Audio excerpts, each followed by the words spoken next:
ఈ నెల 20న అనంతపురం పట్టణంలోని ఆర్ట్స్ కాలేజ్ మైదానంలో జరగబోవు ఆంధ్రప్రదేశ్ రాష్ట్ర మాజీ సైనిక సంక్షేమ సంఘం మొదటి జనరల్ బాడీ సమావేశం మరియు నామినేటెడ్ పోస్టుల ప్రమాణ స్వీకార మహోత్సవానికి జనరల్ బాడీ సభ్యులతో పాటు మాజీ సైనికులందరూ తరలి రావాలి అని రాష్ట్ర అధ్యక్షుడు తాండ్ర సాంబశివరావు పిలుపునిచ్చారు.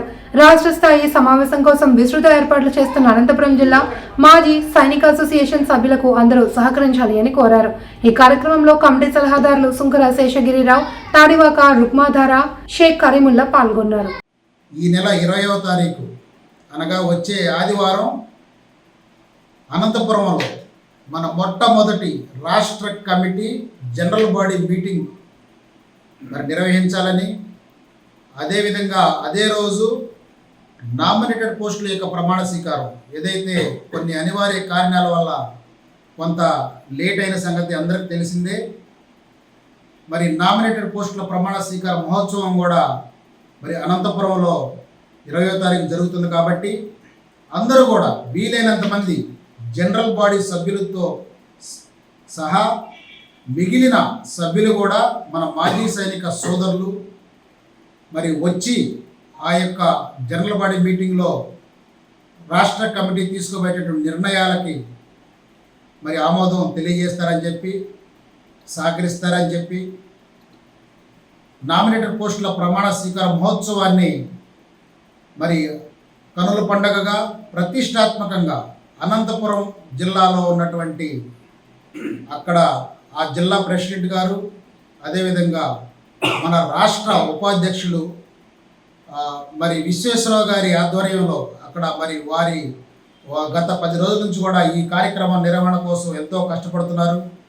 వారి కష్టానికి మరి ఫలితం దక్కాలి అంటే మన మాజీ సైనికులందరం కూడా వెళ్ళి ఈ యొక్క కార్యక్రమాన్ని దిగ్విజయం చేసే విధంగా మనం పాలుపంచుకుందామని చెప్పి మీ అందరికీ కోరుకుంటున్నాను.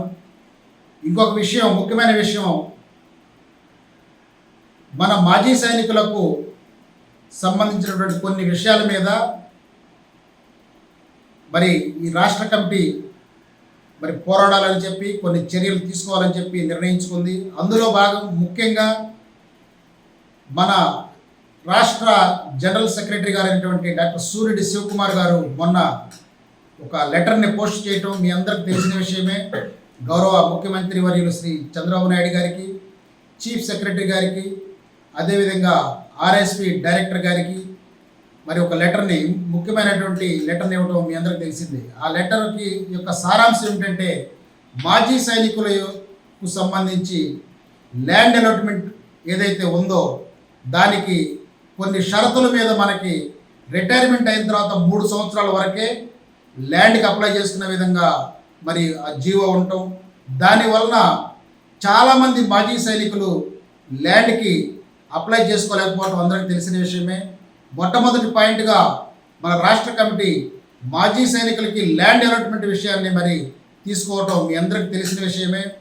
ఏదైతే 3 సంవత్సరాల లోపు ల్యాండ్కి అప్లై చేసుకోవాలని ఉందో దాన్ని సడలించి మాజీ సైనికుడు జీవితకాలంలో ఎప్పుడైనా సరే, మాజీ సైనికుడు రిటైర్మెంట్ అయిన తర్వాత 3 సంవత్సరాల వరకే మాజీ సైనికుడిగా ఉండడు కాబట్టి తన జీవితాంతం మాజీ సైనికుడిగానే పిలువబడతాడు. కాబట్టి ల్యాండ్కు కూడా తన జీవితకాలంలో తనకి వెసులుబాటుగా ఎక్కడైతే ల్యాండ్ దొరికిందో అప్పుడు అప్లై చేసుకోవడానికి వెసులుబాటు కల్పించాలని చెప్పి మన పోరాటం మరి మన అభ్యర్థనలో మొదలుపెట్టాం. దానికి సంబంధించి రాష్ట్ర కమిటీ తరఫున లెటర్ ఇవ్వటం తెలిసిన విషయమే. మిమ్మల్ని మేము కోరుకునేది ఏంటంటే, మీ అందరూ కూడా ప్రతి అసోసియేషన్ నుంచి గౌరవ ముఖ్యమంత్రి గారి పేరుతోనూ, ఆర్ఎస్పీ డైరెక్టర్ గారి పేరుతోనూ, చీఫ్ సెక్రటరీ గారి పేరుతోనూ, రెవెన్యూ మినిస్టర్ గారి పేరుతోనూ ఏదైతే మ్యాటర్ మన స్టేట్ కమిటీ ముద్రించిందో ఆ లెటర్లో, అదే మ్యాటర్ని మీ లెటర్